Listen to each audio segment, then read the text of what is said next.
Почитувани гледачи, добро вечер и добре дојавте во уште едно издание. Јаде Бурек на ТВ Сонце.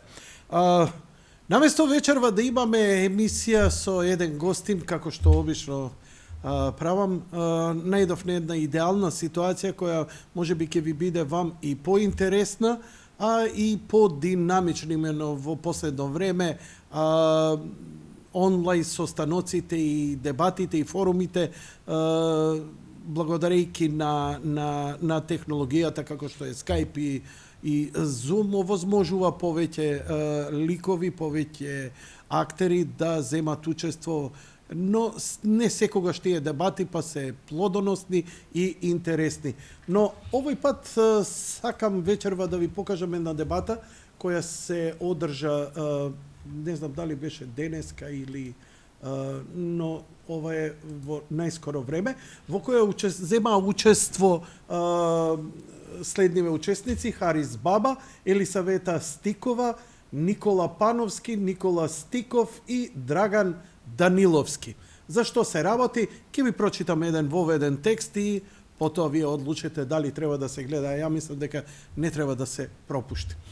Ова е резимето на Трендо, Сашо Мацановски Трендо, кој го објави на Офнет во врска со овој Zoom митинг.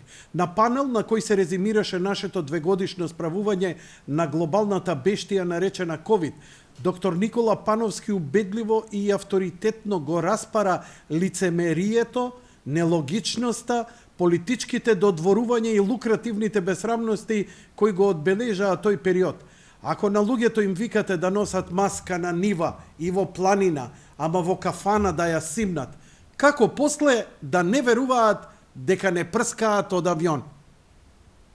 Поважно беше да се збогатат приватните болници, приватните лаборатории. Нечуено е 2 години да не потпишете договор со приватни лаборатории за ПЦР тестови. Тоа е скандал. Многу работи има со кои ни студент не би поминал на испит со такви ставови. Не можеш да одиш со ставови дека маска требало да се носи на планина и на нива, а после во кафана да се симне. И после се чудат зошто луѓето викале дека не прскат.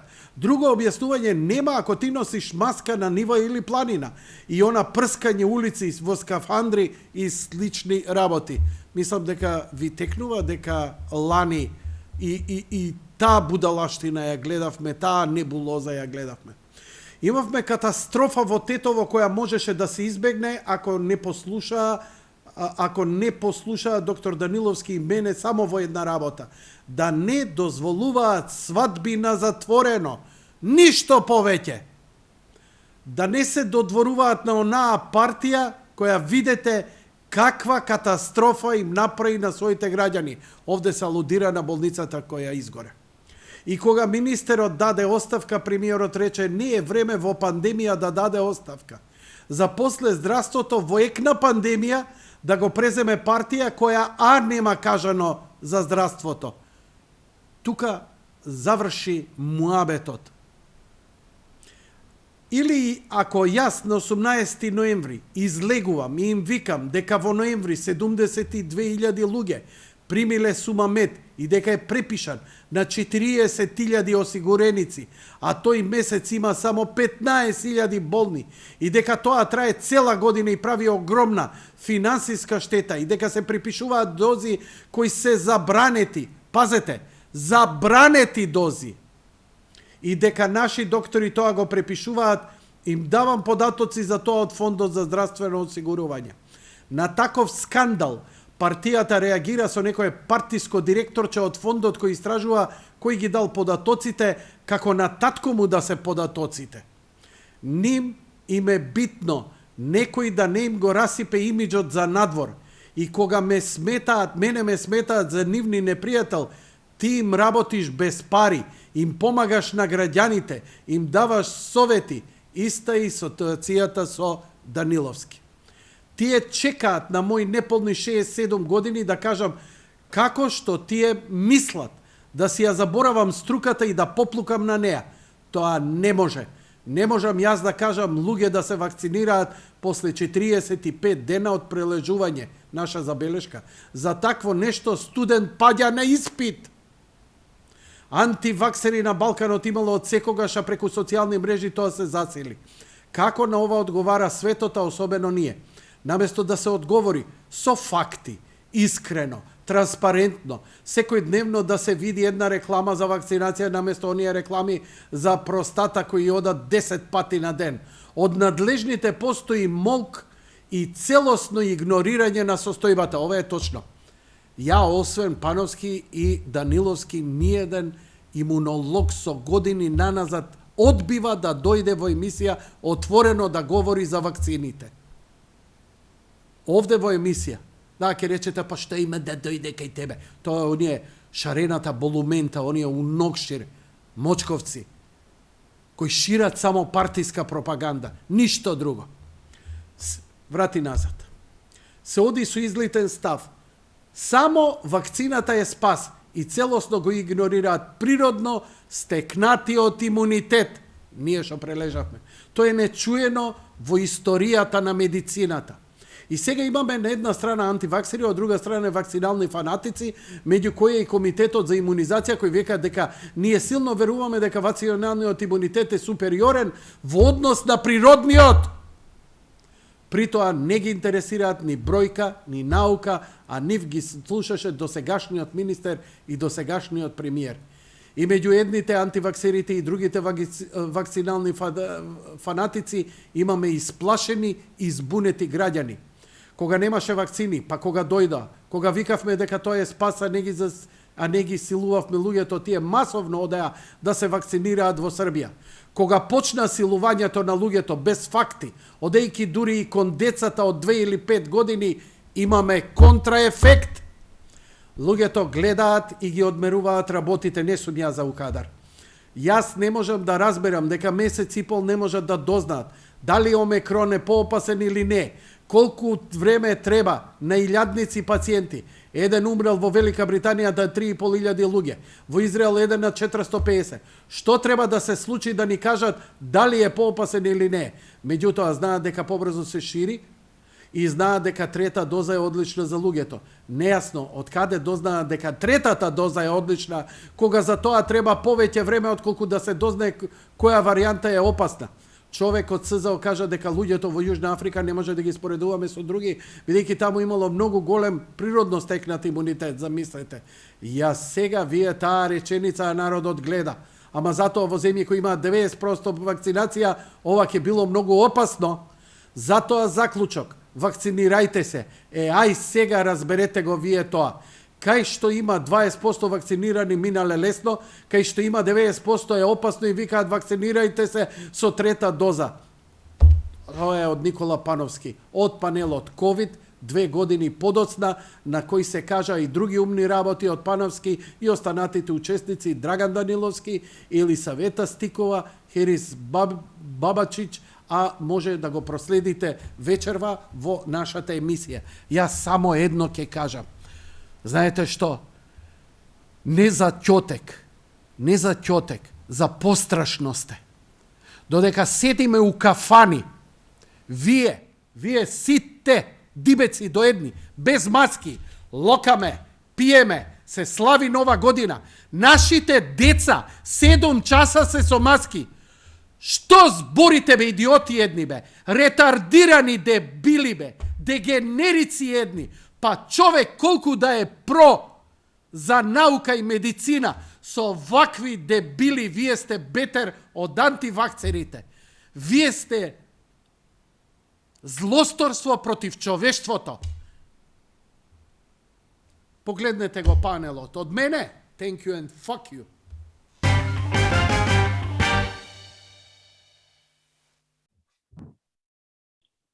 Одлично. Јас мислам дека сме во живо на Facebook. Дали некој може да ни потврди?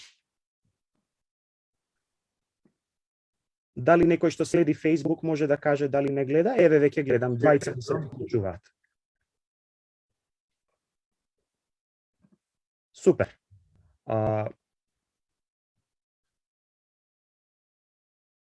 и мислам дека можеме тука и да модерираме за коментарите.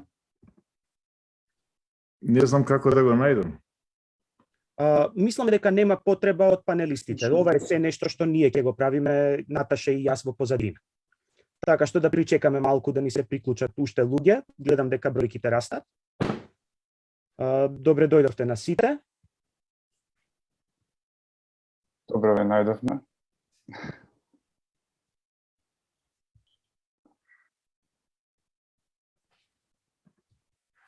Јас во моментот ги затварам коментарите за да можеме да видиме како ќе оди понатаму. Одлично, имаме коментари од доста луѓе на Facebook. Наташа, дали следиш ти, дали исто ја гледаш истата модераторска контрола? Да. Одлично. Значи јас сега ќе направам вовед, а ти си тука за да ги следиш коментарите, потоа заедно ќе го правиме тоа.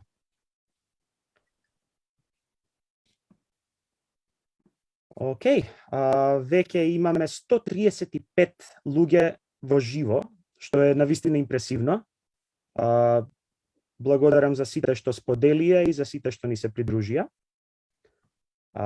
И сакам да ви посакам добар ден и добре дојдовте на првата сиеста за јавност. Јас сум лично многу импресиониран од одзивот што овој настан го доби кај пошироката публика и се надевам дека за сите ова ќе биде поттик почесто да се гледам. Јас се викам Никола Стиков, работам во Монтреал, на Универзитетот во Монтреал и заедно со сопругата Драгана сме основачи на Фондацијата за наука, култура и ментална физкултура Кантарот. За оние кои прв пат слушаат за сиеста, средбиве се тесно поврзани со почетокот на пандемијата. Токму тоа зимо направивме мејлинг листа за научници и професионалци родом од Македонија и кога светот почна да се затвара, ние ги поканивме да ни гостуваат токму денешните панелисти. Средбите се одржуваа на Zoom, беа ограничени на 20 учесници и тоа беше форум на кој разменувавме најнови информации поврзани со пандемијата. Дружбите со Елисавета, Драган, Харис и Никола ни дадоа на сите ориентација во тие први збунувачки денови, но за жал и 2 години подоцна се соочуваме со многу дилеми и недоумици. Затоа и одлучивме да организираме оваа прва сиеста за јавност, која се одвива под покровителство на Фондација Кантарот. Нашата фондација стои и зад иницијативата Наука за деца, а го поддржува и подкастот Обични луѓе. Желбата ни е да се собереме околу себе со луѓе кои ја делат нашата визија и со мали донации да придонесеме кон подобрување на образованието, културата и научната писменост во Македонија. Сите новости ги споделуваме преку нашиот Substack канал, а доколку сакате да не поддржите, можете да ни донирате со претплата на Substack или со донација на нашата жиросметка што ќе ја ставиме во коментарите. Сега малку и за форматот на средбава. Сиеста заедницата е со нас на Zoom. 20 на научници родом од Македонија кои го следат панелот во живо и ќе можат да се вклучат со прашања. Коментарите на Facebook ќе бидат исклучени, но можете да ни праќате директни пораки кои ние ќе ги препратиме на панелистите. Не знаеме дали ќе имаме време да одговориме на сите, но ова е експеримент за кој се надевам дека ќе го продолжиме со нови панели во 2022. А сега би сакал да се заблагодарам на Драган, Елисавета и Никола што се согласија повторно да ни се придружат на сиеста, а посебно на Харис што се согласи да ја модерира оваа дискусија. Добре дојдовте, одвај чекам да слушнам што имате да ни кажете за COVID 2 години подоцна. Харис, повели. Добро те најдовме, Никола, бар вака виртуелно. И благодарам на можноста ствари да повторно седнам со мои драги професори, да седнам на една бар вака виртуелна дискусија во однос на COVID-19. Јас сум инаку завршив медицина во Скопје, за оние кои што не ме знаат, завршив медицина во Скопје и после магистрирав епидемиологија во Минхен, а во моментот сум докторант на Институтот Каролинска во Стокхолм, каде што работам на протеомика и протеогеномика. Фокусот ми е на канцер, меѓутоа работам исто и на COVID-19. И во текот на оваа пандемија се обидов колку што можам да допринесам со некакви мислења и анализи во однос на состојбата со пандемијата во Македонија.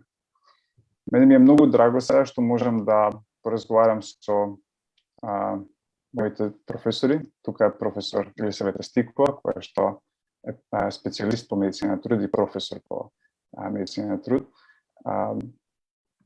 Тука е исто професор Никола Пановски, кој што е специјалист по микробиологија, професор по микробиологија со фокус на вирусологија, и тука е професор Драган Даниловски, кој што е професор по епидемиологија и кој што е специјалист по епидемиологија, и кај сите овие тројца јас сум полагал некогаш.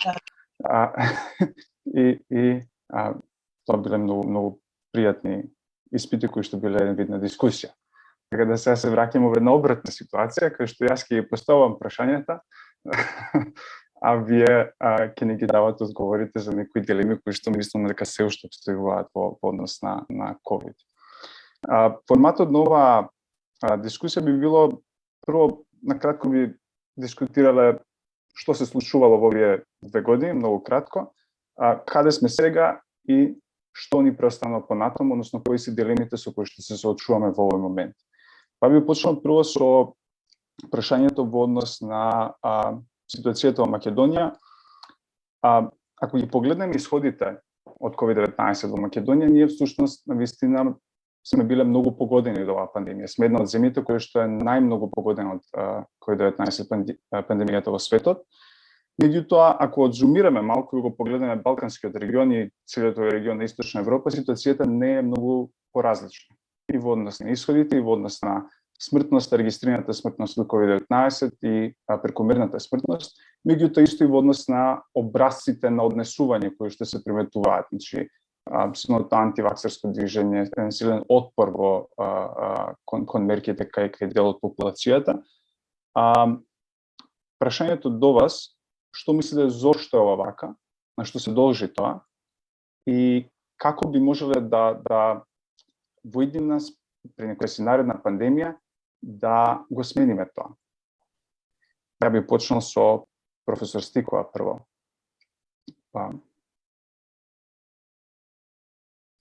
Ќе мора да се одзумирате само. Благодарам, Харис, иако очекував дека ова баш воведно прашање ќе биде посветено или предност ќе им биде дадено на професорот Даниловски како епидемиолог или на професорот Пановски, кои што се и многу поактивни на социјалните мрежи, меѓутоа и во суштина се многу поблиску до проблематиката која што се однесува на епидемиолошките аспекти поврзани со COVID. Меѓутоа, COVID-от сите нас не стави пред едни нови предизвици, така да и ние сите почнавме да се движиме и малку пошироко од фокусот на нашата професионална компетенција. Да, ние сме меѓу земјите кои што се најсилно или најжестоко погодени од COVID-от и причините се сигурно многу комплексни зошто е тоа така, но подготвувајќи се за овој денешен панел се обидов да видам кои се тие земји кои што се од регионот и кои што припаѓаат овде и можеби ние носиме некој историско наследство кое што е врзано со начинот на кој што одговараме. Сите овие силно погодени земји сме мали земји, земји кои што носиме заедничко стручно искуство од поранешниот период, кога сме припаѓале на една друга школа, условно да ја кажам, и сите ние во нашето однесување повеќе се подпираме на нашите лични искуства, отколку што се подпираме на пишани протоколи и водени постапки.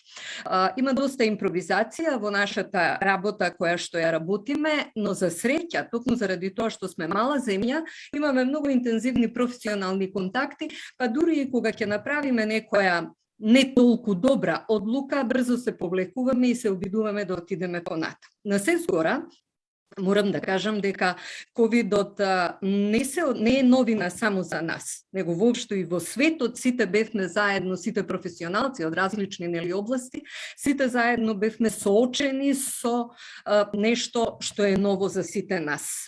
Кои се нашите специфики или што е тоа што нас ни се случи, е сигурно нешто што треба поинтензивно да го анализираме. Јас ќе им оставам простор сега на колегите исто така да кажат што е тоа што не затече, меѓутоа или што не доведе во ситуација да пред се, мислам како професионалци сме незадоволни или недоволно задоволни од тоа што се превзема, меѓутоа и пред 2 години кога ги почнавме првите наши панели, сите инсистиравме на нешто што значат законски и етички аспекти со кои што ќе се движиме низ процесот на справување со ковидот. За жал, ние најмалку од се имавме, ние сме сите во своите струки добри професионалци, добри поединци, добро соработуваме, меѓутоа мислам дека и нас, а и на земјите од окружувањето, кои што бележат лоши ефекти во справувањето, ни недостасуваа модерни, современи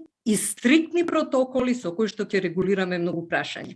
Во делот на ковидот, во делот на поступувањето, ако сакате во делот на сертификатите, ако сакате во делот на вакцинацијата, и таа наша неконсеквентност овде доведе и до нешто што најблаго го нарекуваме недоверба кон институциите, и тоа дополнително не повлече назад и дополнително им даде ветер во грбот на сите оние кои што се поблиску до теориите на заговор, на сите оние кои што сакаат да го негираат постоењето на ковидот, да ги минимизираат мерките и така натаму, така да е тоа навистина еден комплексен проблем кој што за секој од нас овде панелистите и секој професионалец може да најде многу различни, но во секој случај есенцијални причини кои што ги става на врвот на топ листата што е тоа што требаше да направиме, а што можеби ќе не доведеше во ситуација да имаме и подобар и поуспешен одговор, затоа што сепак да биде 6-та земја во светот по смртноста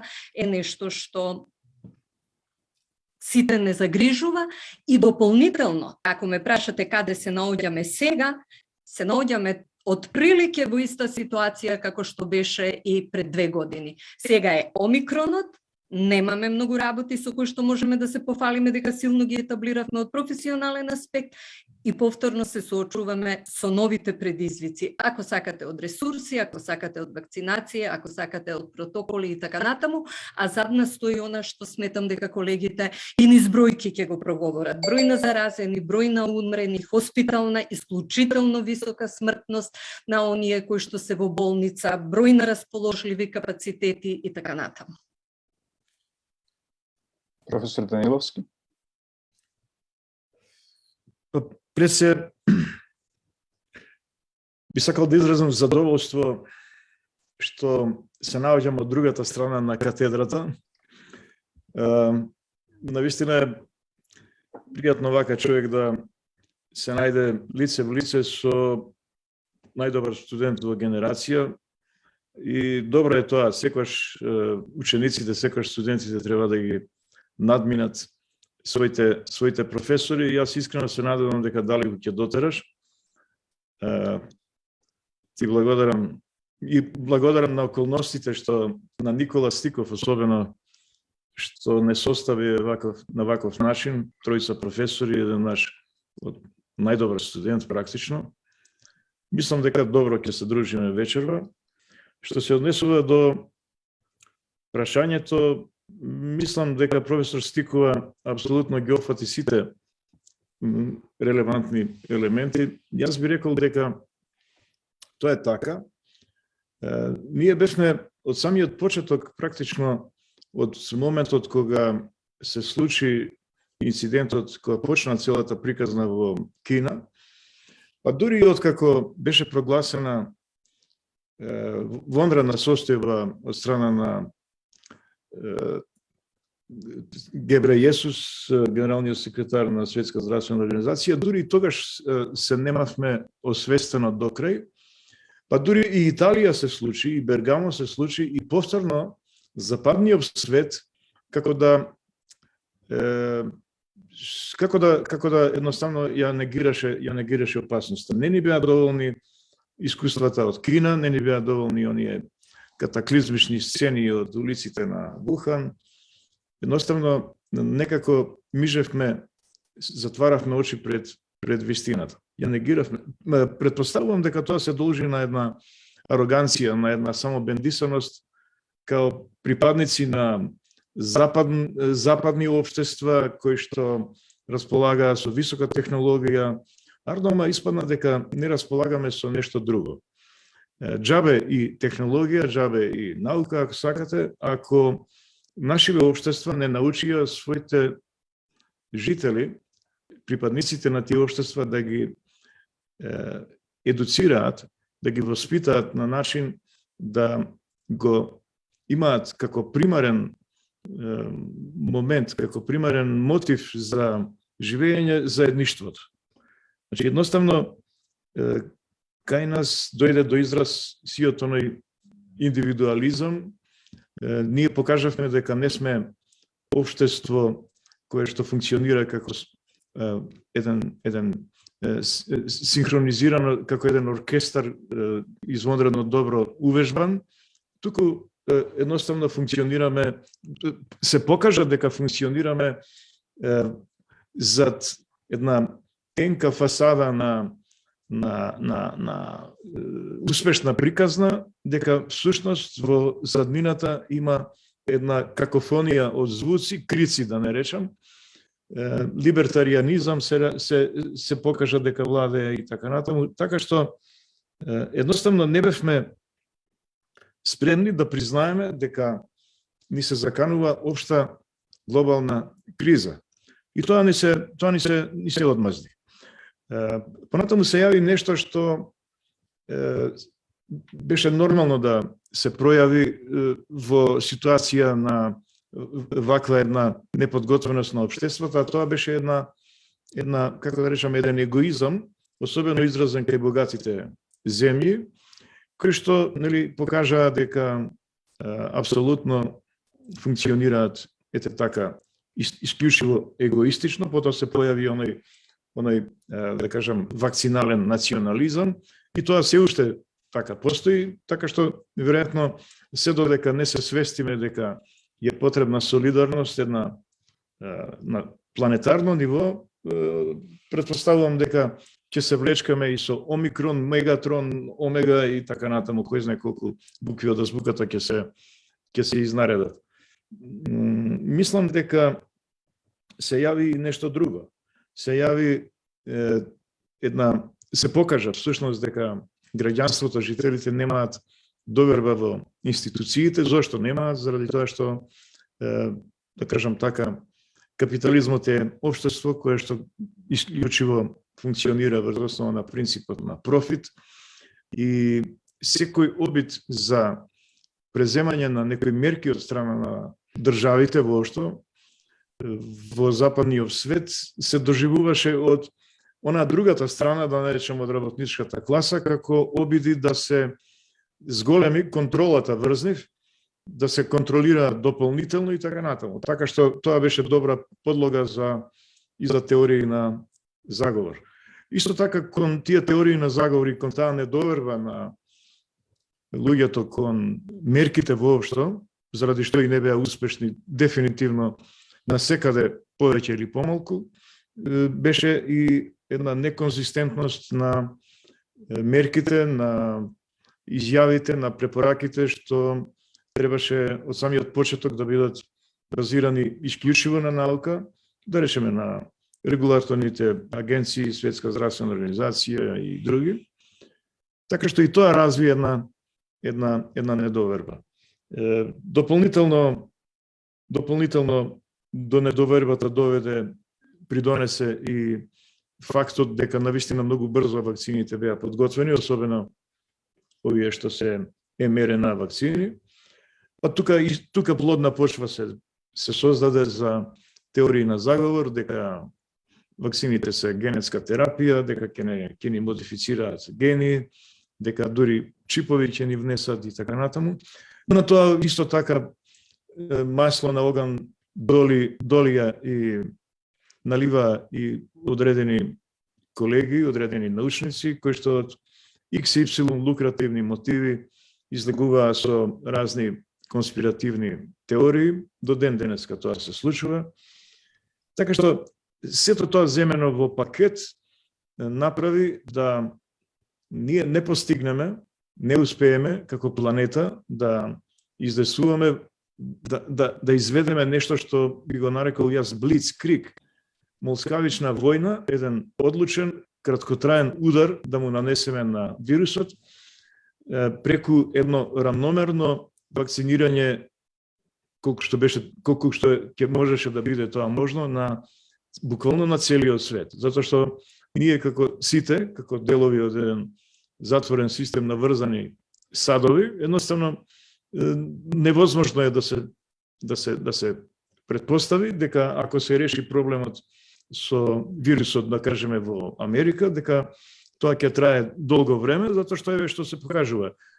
Развиените земји полека достигнуваат високи стапки на вакцинираност и на прележаност, ама се јавува некаде во Африка мутант, се јавува нов сој, како овој сега последниот, и целата забава ја расипува. Мислам дека ова е, ако го погледнеме од аспект, од глобален аспект, се согласувам дека е глобален проблем. Меѓутоа, ако би се фокусирале речимо на Македонија, мислам дека и двајцата спомнате еден термин кој што се согласувам, тоа е недостаток на доверба. И го спомнавме проблемот со институциите, па би го прашал професор Пановски, ако би можел да продискутира во однос на тоа дали делумно проблемот со комуникацијата со јавноста беше и поради недостаточности во институциите кои што ги имаме и во плановите кои што ги имаме за подготвеност за соочување со една пандемија. Мислам дека добро почна овој регион, вклучувајќи и Македонија. Дури ја бев гостин кај, можда извикана емисијата во центар кај Васко Ефтов, со наслов на емисијата, веројатно уште има на YouTube, зашто истокот, особено југоистокот, подобро се справува од западот. А тоа беше на почеток, кога бројките беа навистина во наша корист, каде што стариот систем, школата на Штампар, Штампар и така натаму, уште ја имавме таа организација на центри на јавно здравје и тие брзо делува, беше успешно, меѓутоа не издржа економски, тоа што кажавте, Драган професор што кажа за интересите. Поважно беше да се збогатат приватните болници, приватните лаборатории.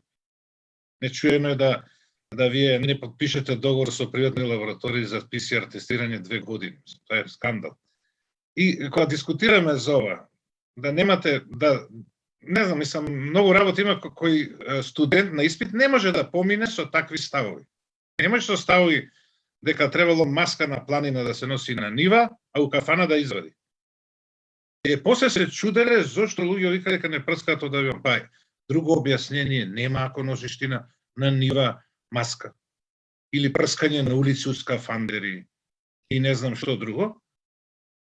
И сега имавме катастрофа во Тетово, која можеше да се избегне, само требаше да не слушаат мене и професорот Драган, да не допуштат свадби во затворено, ништо повеќе. Да не се додворуваат на таа партија, која видите што им направи на своите граѓани, катастрофа. И кога даде оставка министерот, премиерот рече не е време во пандемија да си даде оставка. Да после партија која не кажала за здравство, не знаеме, ниеден збор не кажала. Не знаеме дали още ја прати пандемијата, дали има некој човек кој преземе здравството у еткина пандемија. Тука завршува муабетот. Или ако ја на 18 ноември излегам и кажам во ноември 70.000 примеле азитромицин или за публиката Сумамет на 40.000 осигуреници е препишан, а има само 15.000 болни тој месец. И уште не знам колку се фиксим и дека тоа трае цела година, дека прави огромна штета финансиска, дека се препишуваат дози забранети. Замислете, забранети дози. Нашите доктори препишуваат. На тоа година денес одговара нека не се само финансираат, само лекуваат граѓаните, а ја им дам податоци од Фондот за здравствено осигурување. По на таков скандал, партијата реагира со некој партиско директорче таму во фондот, испитува кој ги издал резултатите, кој на татко му да се резултати. Тука завршува муабет. Значи, вас е познат имиджот, надвор да некој да не им го растури и така натаму. И кога мене ме рачунаат непријател на нивни, тука вика завршува муабетот. Ти им работиш без пари. На граѓаните им помагаш, им даеш совети, најстар сум од таа, овако, никој микробиолог не ми се спротистарил, некој друг да рече, озбори глупости. Исто е ситуацијата со Даниловски. Значи, они чекаат ја на 67 години, да уште не ама ќе имам брзо, да кажем они како што мислат. да се заборавам струката, да се приукнам на струката. Па не може. Значи, не може да кажам по 45 дена мора да се вакцинира луѓето, за тоа паѓа студент на испит. Паѓа тука, нема. На врвот на ова. Кој ќе кажам за вакцините само да доше голема тема, ва? Во секој случај на Балканот антиваксерското движење и разни теории биле и претходно голем. Јас знам ќе дојде некој бајач овдека, жените одеа на фризер, па со цекиња го чека. Имаше една од Хрватска стоеше, вака и 3000 жени, од кои вличани интелектуалки верува дека ќе ги излечи. Значи, да не збориме за последната анкета, кај што 57% не веруваат во вакцини од населението. Значи, оние 7% плюс што примере со сила, значи немале и така натаму. И сега се засили таа антиваксерско движење, користејќи социјални мрежи и ширејќи страф од вакцините. И сега како одговара светот, а особено ние, на ова? Значи, место да се одговори со факти, искрено, транспарентно, секојдневно, ја викам да замениме реклама за простата со реклама за вакцини. Тоа што таа иде 10 пати на ден, околу сат и пол дневно гледаме реклами за некој лек против простата. Па е веројатно најважно сега. И од страна на надлежните постои молб, целосно игнорирање на состојбата. Излетен став, само вакцината е спас. И го игнорира целосно, особено кај нас и во светот, природно стекнатиот имунитет. Што е нечуено во историјата на медицината, е нечуено да го тој што имал несреќа да преживе, имал среќа да преживе, е апсолутно имун и тој треба да оди да ги лекува пациент, тој треба да работи, младите луѓе. И треба понатаму да бидат цело време под вирусот, за да и понатаму може да бидат да имаат доживотен имунитет, така имаме недоживотен имунитет. И се имаме на една страна антиваксери, а од друга страна вакцинални фанатици, вклучувајќи од Комитетот за имунизација, кои викаат ние силно веруваме дека вакциналниот имунитет е доминантен во однос на природниот, односно не го признаваме природниот, не ги интересираат бројки и наука. Тоа ги слушаше до сегашниот министер, премиерот кој денеска се даде оставка, и во средина имаме од вакцинални фанатици, антиваксери, уплашени и збунети граѓани. Значи, стратегијата е погрешна. Значи, именно кога немаше вакцини, кога дојдоа, кога не ги силувавме, кога кажуваме дека тоа спас, масовно одеа во Србија, кога почна силување на луѓето, без факти, стигајќи до децата од 2 години и 5 години, контраефект. Луѓето гледат и вагаат. Ако денеска сега ќе завршам, ако вчера го слушав, не знам како му името, Светска здравствена организација, кој рече дека не може, значи не можам да разберам дека месец и пол не може да биде дали е поопасен сојов или не, колку треба време, на илјадници и овако. Чув дека еден умрел во Велика Британија на 3.500 и на 451 во Израел. Што треба да се случи да ни каже дали е поопасен или не, меѓутоа знаат дека побрзо се шири и знаат дека трета доза е одлична за нив. Кај дозна не знам, пошто за тоа треба поише време него смртноста, и каже дека во Јужна Афричка република луѓето не може да споредиме со други, зашто таму имало многу голем природно стекнат имунитет, замислете сега реченица, и народот ја гледа. Ама затоа во земите кои што имаат 90% вакцинација, овој ќе биде многу опасен. Затоа заклучок, вакцинирайте се. Ја и разберете го се. Кај што нема вакцина 20% вакцинирани. Лесно прошле, кај што има 90% е опасно, вика вакцинирайте се со трета доза. Тоа без да се објасни, прави контраефект. Тоа е мојата вака многу измешав, меѓутоа многу работа има. Мислам дека поентите се поврзани. Да, јас претпоставувам дека Хари со нетрпение очекува професорите нели да скратат и да влеземе во една друга динамика. Меѓутоа сепак не можам да останам, а е некако и поврзано со некој интерес кој што се пројавува. Мислам дека нашата основна заложба, мене не ме интересира дали некоја партија слушнала или дали некоја партија има човек што работи на ковид или го следи ковидот. Навистина не сакам да ме интересираат, иако се доминантно присутни, мислењата, ставовите и луѓето во партиите. За нас мислам дека е многу побитно да го зајакнеме местото и улогата на науката во целиот овој процес, а политичарите да ги слушаат и на соодветен начин да ги усмеруваат мислењата на струката, да управуваат со кризата базирајќи се на струката. Јас работам во Институтот за јавно здравје и верувајте ми, јас и до ден денешен не знам кој ги води анализите и бројките. Дали ги води Институтот за јавно здравје, па Министерството ги објавува или ги води и собира Министерството и центарот мој термин, па некако ние ги собираме. Значи има многу измешани институции и структури на начин на кој што ја изместивме струката од незиното право место. Многу посреќна би била кога би знаела дека ние имаме репрезентативен примерок за следење на епидемиолошките показатели и дека имаме методологија за земање на примерокот, за узуркување, за земање на мострата, затоа што сите досегашни анализи што ги правиме кај нас во државава се базираат на рутина.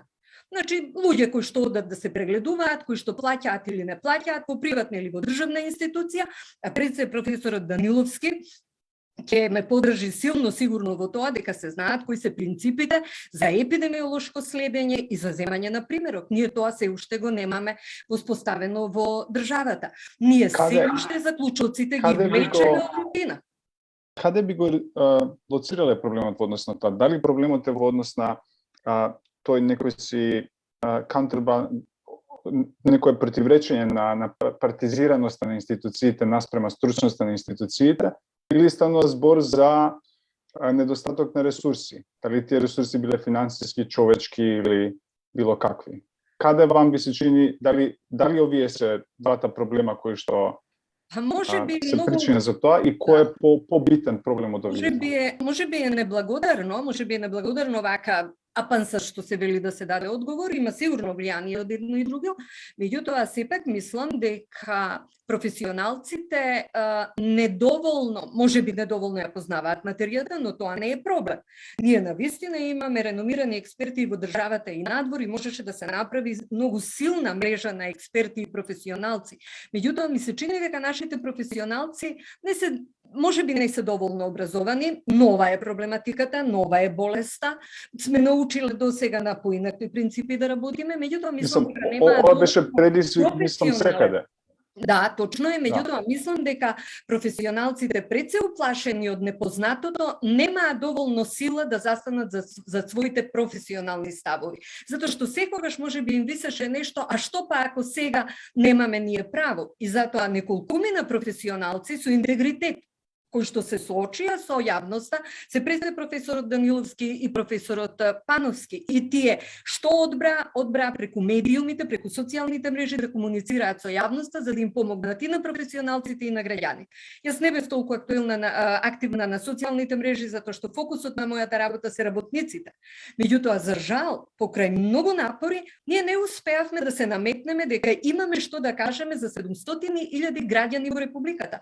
Нас политичарите не послуша, а професионалците некако немавме критична маса да речеме 700.000 луѓе во компанијата се наша грижа. Ние треба да ја водиме, ако сакате епидемиолошката анализа, ако сакате вакцинирањето, ако сакате проценката на ризик. Ние не направивме проценки на ризик на работниците на нивните работни места. Токму заради таа инсуфициентност кај професионалците. И ако овој панел доведе, сега во овој клучен момент кога имаме нов министер, кога ќе имаме нов пристап, можеби ќе имаме нова комисија, не знам како ќе оди, да речеме. Доста беше, за 2 години имаме 7.500, 8.000 мртви, имаме 600 место по смртност, имаме 50% хоспитална смртност. Значи секој втор што оди во болница умира. Респираторите ги заборавивме уште после неколку месеци. Кај нас немаме веќе луѓе кои што ги ставаме на поддршка на респиратор, причините ги знаеме зошто се. И ако речеме доста е, ајде професионалците, седнуваме, без политичко влијание, ги наметнуваме нашите ставови. Мислам дека пред се професорите Пановски и Даниловски ќе бидат лидери во тој процес и во зајакнување на професионалните капацитети, но и политичката независност. Како професионалци имаме право да сгрешиме, да не знаеме и од незнаење да направиме грешка, но немаме право да ја слушаме политиката. Професор Даниловски, мислам, дали имате нешто да додадете на оваа тема, као кратко сумирање на ова што го дискутиравме до сега. Ме слушате? Да. Добро. Па да, се спомна партизација, се спомна професионализам, се спомна наука. Ќе почнам од последното. Неодам јас на предавање на Македонско лекарско друштво кажав дека во тек на пандемијава науката никогаш не била на пониски гранки, никогаш не била толку избрукана и компрометирана. Многу време ќе треба да помине, ќе образложам зашто. Многу време мислам дека ќе треба да помине додека да се рехабилитира науката генерално земено. Се покажа практично, јас не знам зашто тоа се случи, ама се случи прво заради тоа што на некој начин се поведе науката по ритамот на функционирање на масовните медиуми, на разни портали, на електронски и други медиуми. Едноставно почна да се обидува да го следи нивниот ритам и нивното на медиумите, нивното инсистирање на некој начин на вести кои што од нивна гледна точка нормално е тоа, тие сакаат да имаат да објават нешто што ќе биде популарно, ќе биде питко, читко, слушливо, дури и сензационалистички ќе да звучи. И на некој начин тука генерално земено во добар дел науката падна на испит затоа што едноставно со пречестите излегувања во јавност, со една огромна бројка на вести, на разни информации, сето тоа го прежвакува, го преработува медиумите и објавува она што им беше, што им конвенираше, што им одговараше на нивната уредувачка политика, мотивирана, ако сакате, многу често и од политички заднини кои што стојат, што ги финансираат тие медиуми. Како и да е,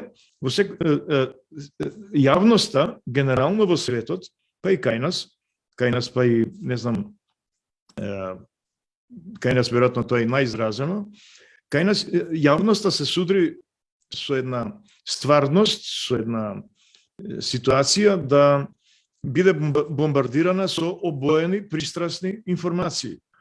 Еве, јас читам пред ден-два дека во Австрија, на некои медиуми, дека во Австрија 200 доктори скокнале дека, не знам, таму нешто за вакцините, дека требало да се, дека биле, не знам, дека се спротивставиле на мерките во Австрија и така натаму на вакцинацијата. Заборавајќи при тоа дека во самиот тој тек и таков наслов изваден на написот, и са читателот го гледа насловот, се ориентира спрема тоа, а внатре кој ќе влезе човек во текстот, излегува дека тие 199 доктори што се побуниле против мерките и вакцините се само мал дел, 0,4% од вкупно 45.000 и нешто вкупно доктори во Австрија. Значи минорна една пропорција која што истакната на наслов. Значи на таков начин практично се манипулираат цела докторска бранша во Австрија. Да не зборувам, сега ги спомнав тие разните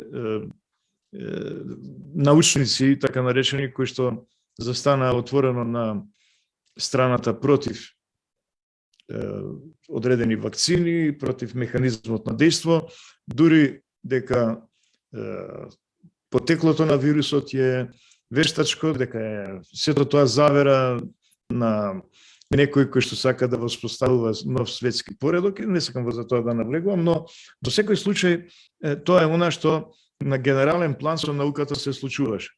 Она што кај нас конкретно беше и една сцена, е практично одраз на ситуацијата во целото општество. Што се чудиме ние, што во здравствениот систем одлуки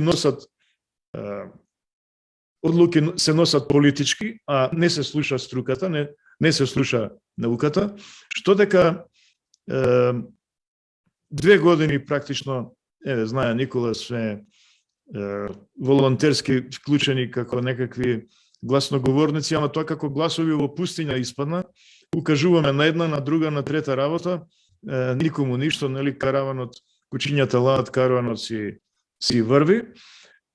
Едноставно во една таква ситуација, кога професионалци, кога наука не се слуша, кога одлучуваат партиски војници и кога тие одлучуваат, тие се главни менаџери во институциите на системот, тие институции не функционираат. Тие институции се инсуфициентни. Тие институции секогаш ќе носат одлуки кои што примарно ќе бидат во полза на политичката опција што ги назначила тие раководни кадри таму. И како ние можеме да очекуваме објективен пристап во една глобална катастрофа. Понатаму, истото тоа важи и за овие, како се вика таму, Центар за справување со кризи. Имаме ли ние воопшто, јас се прашувам, направивме ли, за порано нека не ме интересира, но за врска со ковидот. Направен ли е акцијски план, стратегија и акцијски план за справување со кризата? Не од страна на Министерството за здравство, туку од страна на државниот тој кризен штаб, односно Центар за раководење со кризи. Јас не знам за тоа. Министерството за здравство исто така нема конкретен своја стратегија за ковидов до сега. Не зборам за она што после ќе кажам. Даниловски, само момент. Би предложил да преминеме на наредната тема за дискусија, а ова кратко би го сумирал само како она што мене ми изгледа од она што сите го дискутиравте до сега, дека станува збор за еден проблем во комуникација помеѓу политичките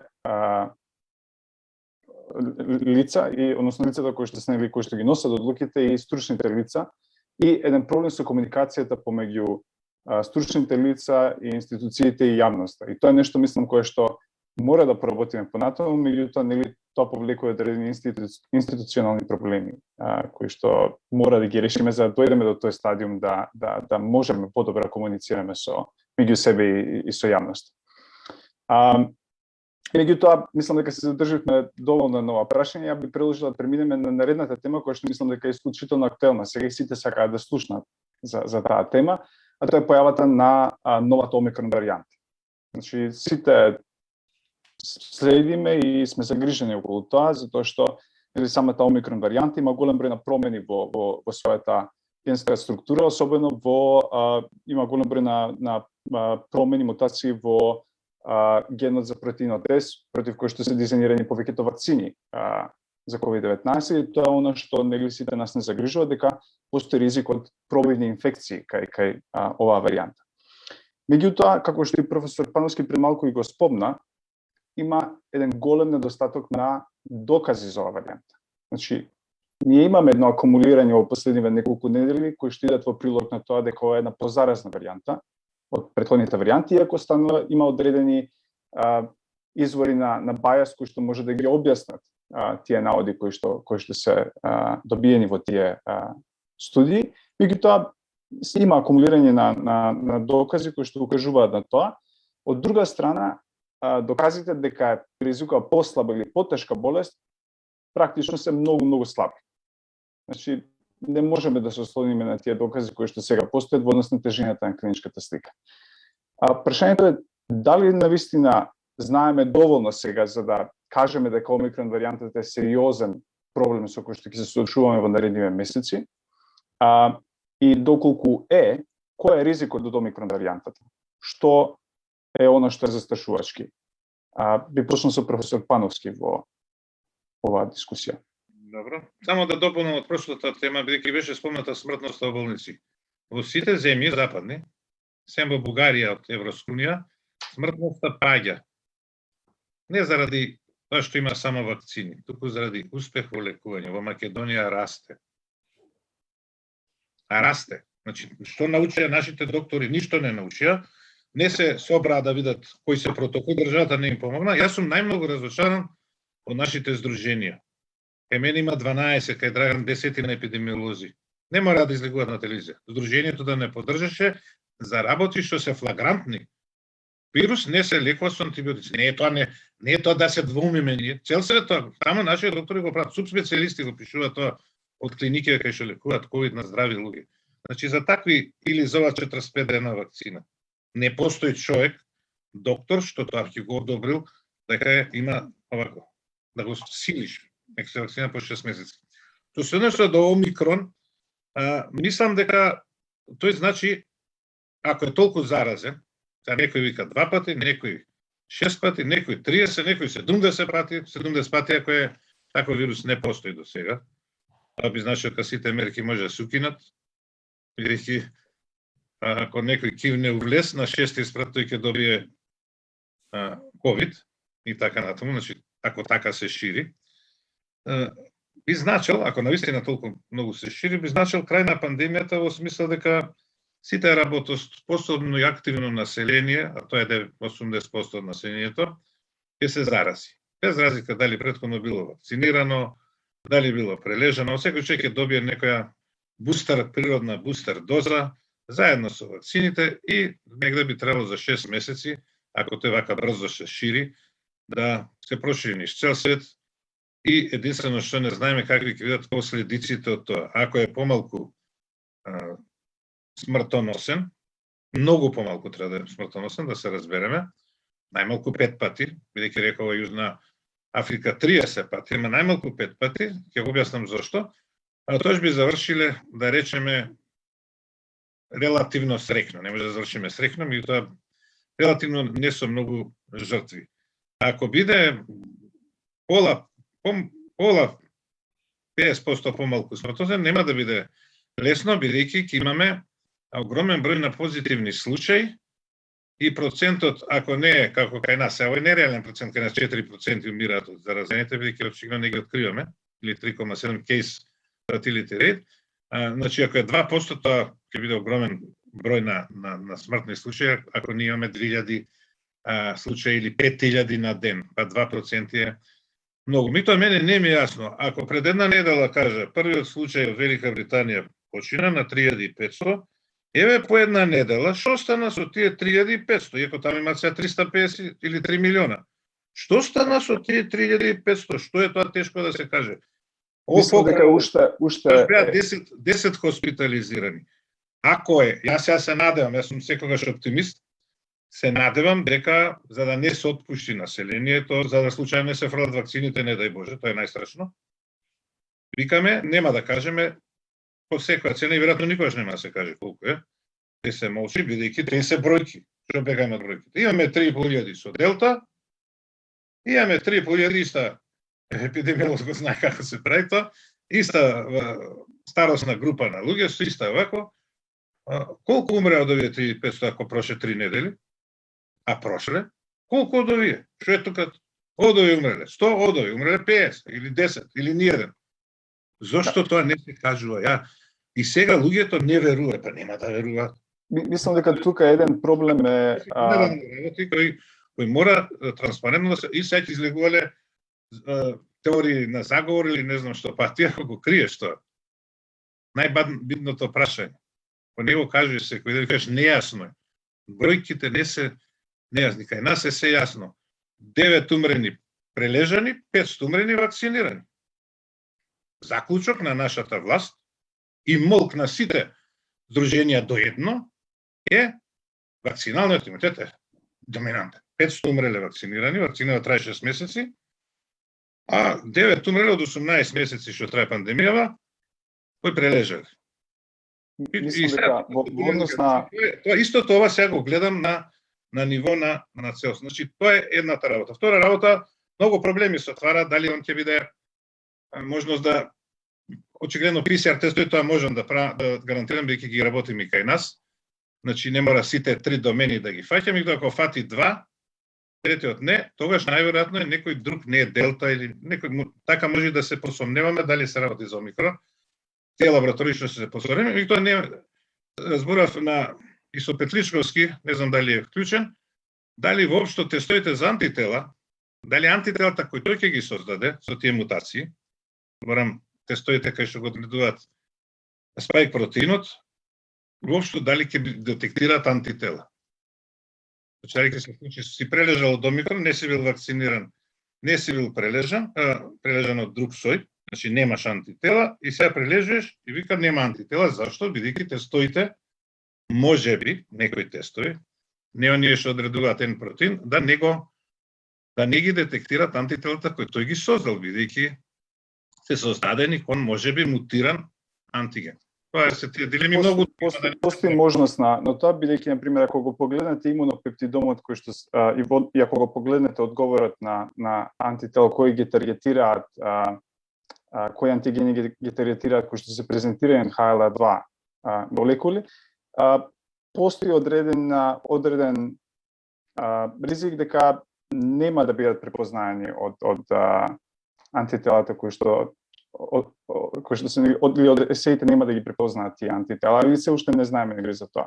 Мислам дека проблем во однос на нема уште, он немаше да ми одговори, од производителите кажа дека будно ја следат состојбата, иако дознаат не е проблем да се објават бројките. Тестовите, значи тоа е тоа.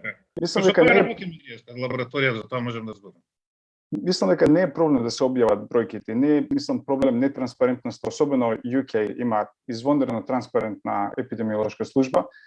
Мислам дека повеќе проблемот е дека мора да акумулираат сигурни податоци кои што би им кажале дека ова се би можеле да донесеме некако заклучок од тоа. Професор Даниловски, што вие мислите за исто и во однос на тоа кои мерки би имало смисла да ги воведеме сега?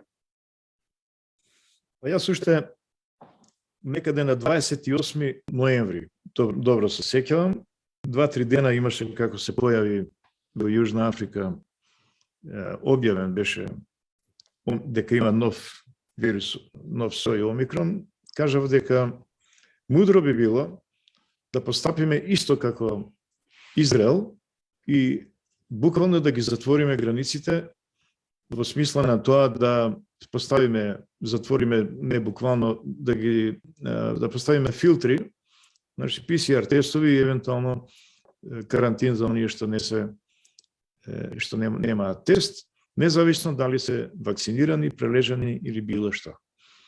И тоа да трае се додека не се обезбедат информации повеќе од светот, за да видиме како се однесува вирусот, колку е попренослив, колку потешка клиничка слика дава и така натаму. И дали воопшто дава потешка клиничка слика. Како што знаете, нема никакви мерки, од тогаш има поминато, туку речи месец дена. Мислам дека веројатно и сега би било паметно таква мерка да се воведе, затоа што туку не очекуваат пристигнување на наши луѓе од диаспората за празнициве, и мислам дека се уште нема да биде доцна ако тоа се преземе. Не заради параноја, некаква параноидност, туку едноставно заради тоа што мудар менеджмент во еден општествен систем, во еден државен систем подразбира и неколку чекори предвидување однапред, и нема да биде греда, воопшто нема да биде трагедија ако мерката биде непотребна, подобро преако да се реагира откако никако. Тоа според мене е индолентно и несериозно. Од една страна. Од друга страна, од она што досега е достапно како информации за вирусот, навистина тој го заобиколува имунитетот и не се знае сега дали баш заради тоа што 70 пати повеќе е присутен, повеќе се размножува во епителот на бронхите, а помалку го има во ткивото на белите дробови, па затоа што е во горните дишни патишта, заради тоа е сигурно по-заразен, полесно се емитира, се испушта. Или има и некои други причини заради кои што евентуална полескна клиничка слика би предизвикувал. Значи, што помалку го има во белите дробови, јасно е дека помали оштетување на белите дробови би предизвикал. Како и да е, и во лабораторија се правени тие такви тестови како реагира вирусот на одредени ткива, но мислам дека 90 земји веќе се опфатени од вирусот. Во Америка 73-75% од сите случаи се омикрон. До сега можеше да се види колку има хоспитализирани и од тоа да се процени колкава е тежината на клиничката слика што тоа предизвикува. Значи, дефинитивно не е точно дека нема доволно податоци, дека мора уште да чекаме и да цениме цела планета ли треба да се зарази, па за да заклучиме каква ќе биде тежината. За преносливост, односно за тоа колку пати е попренослив, јасно дека е позаразен, дали е 3 пати, 5 пати, се едно, не може да биде 70 пати дефинитивно. И добро е што е попренослив, затоа што во комбинација со помалата заразност, побрзо ќе го сврти светот и целата приказна ќе заврши побрзо, на ист начин како што кога се појави огнена стихија, пожар, од интензивното горење го конзумира, го троши целиот кислород што е неопходен за горењето и се задушува самиот тој огнена стихија сама во себе. Мислам дека така ќе се случи и со овој вирус, само треба да се издржи, да се види каква ќе биде навалата во болниците. Едноставно заради тоа што колку и да е, да кажеме, лесен и предизвикува полесна клиничка слика, знаете, мал процент нека се само со потешка клиничка слика кај постари имунокомпрометирано лице и така натаму. Мал процент од голема бројка е голема апсолутна бројка и може да се случи, нели, лесно пречекрување на капацитетот на здравствениот систем. Лоша вест, односно гледано како тоа на запад, во Западна Европа и во Америка се случуваше, па тие се уште со Делта не беа завршени, кај нив бројките се уште од Делта растеа, па им се надоврза Омикрон и сега кубурат, да речам, со пренатрупаност на оделенијата за интензивна нега. Ние имаме сосема друга ситуација.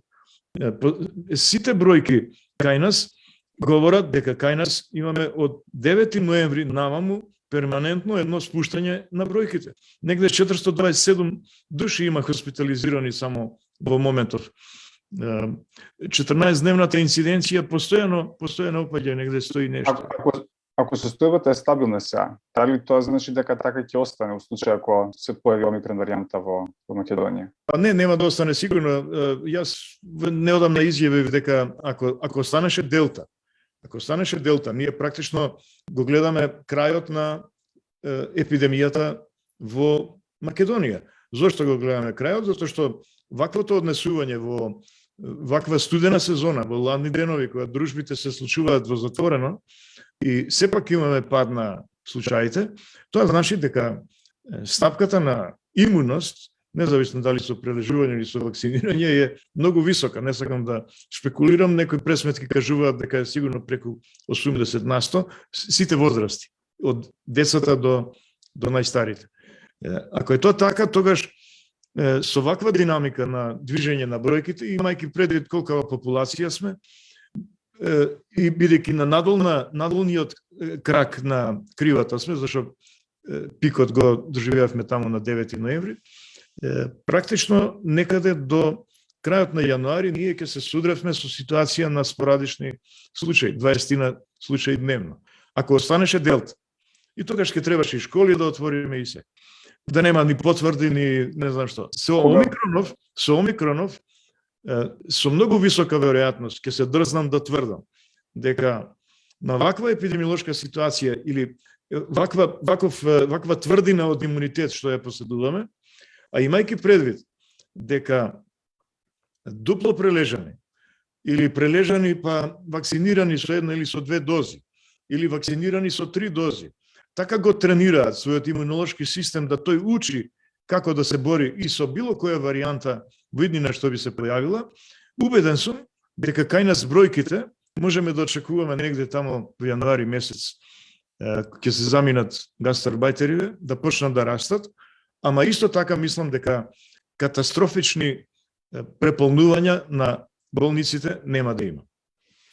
Во однос на мерките кои што ги дискутиравме пред малку, спомнавте дека една мерка која што е битно да се направи е surveillance, односно следење на тоа дали ќе имаме импортирање на омикрон варијантата во државата. Дали би имало смисла да воведуваме построги мерки во однос како локдаун или некакви си задолжителни карантини при влезување со оглед дека е расширена во поголемиот број на земји во светот? Па мислам, мене ме прашаш. Да. Мислам дека, реков јас, тие бариери со PCR тест или со карантин, не од 10 дена, туку, гледам сега од Imperial College, колегата епидемиолог предлага 7 дена, доволни се 7 дена, затоа што е попренослив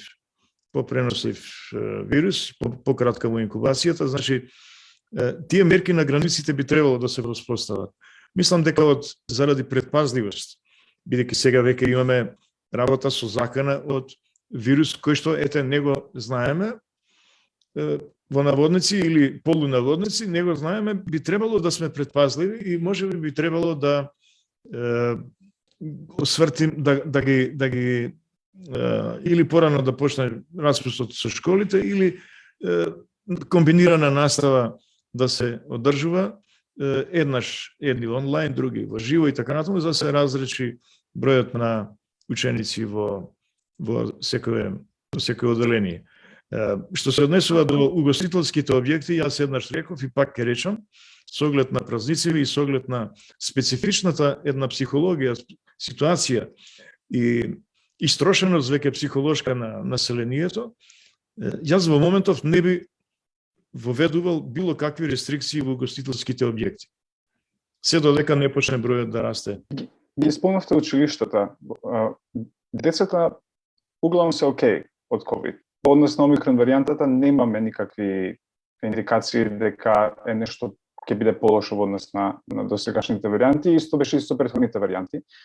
А прашањето дали затворањето на училиштата навистина е нешто кое што би ни било во фокус за справување со новата варијанта и зошто?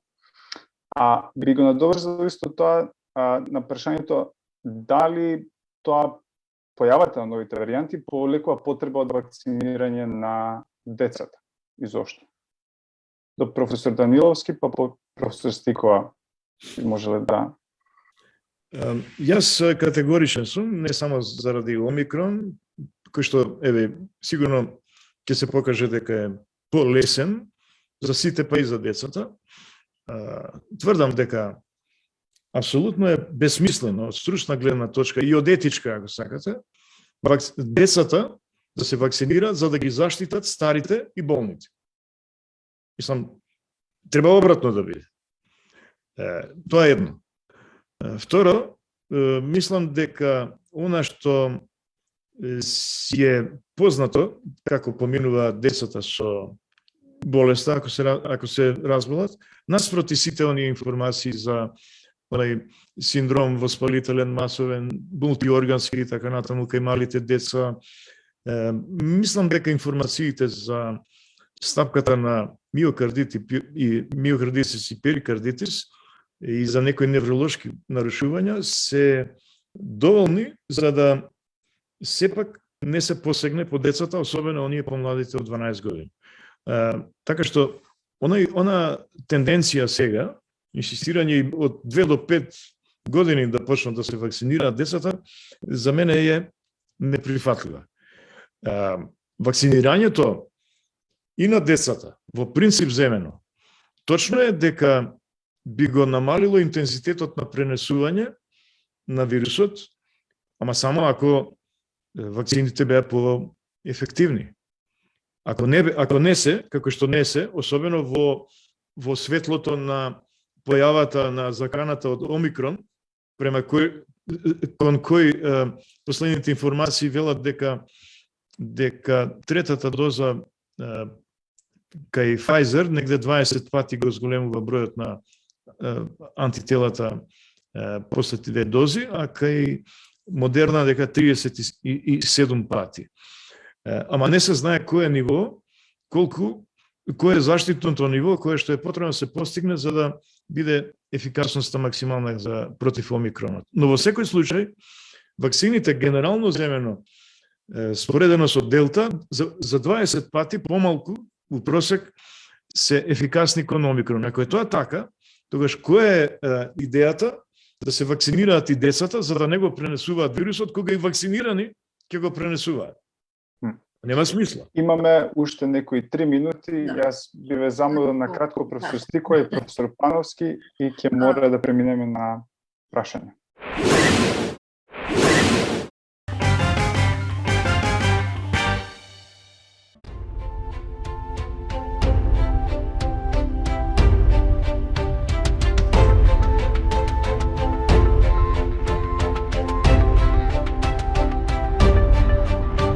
Визијата на Ѓорѓија Ѓорџ Атанасовски.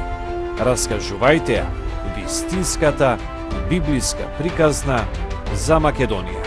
Само сонцето е постаро од Македонија.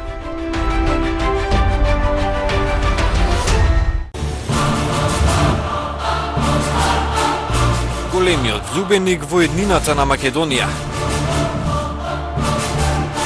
Донатор и голем хуманист. Големиот македонец.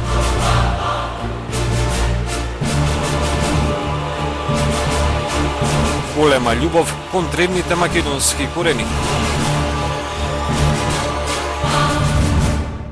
Само сонцето е постаро од Македонија. Ѓорѓија Ѓорџ Атанасовски.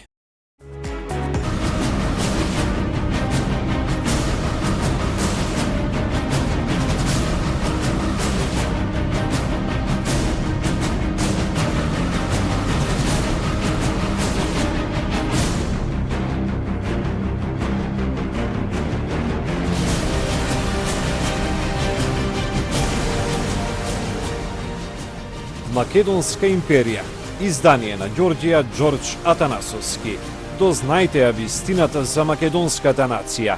Прочитете повеќе на www.makedonskosonce.com. Телевизија Сонце. Единствена, македонска, национална телевизија. За заштита на македонските национални и стратешки интереси.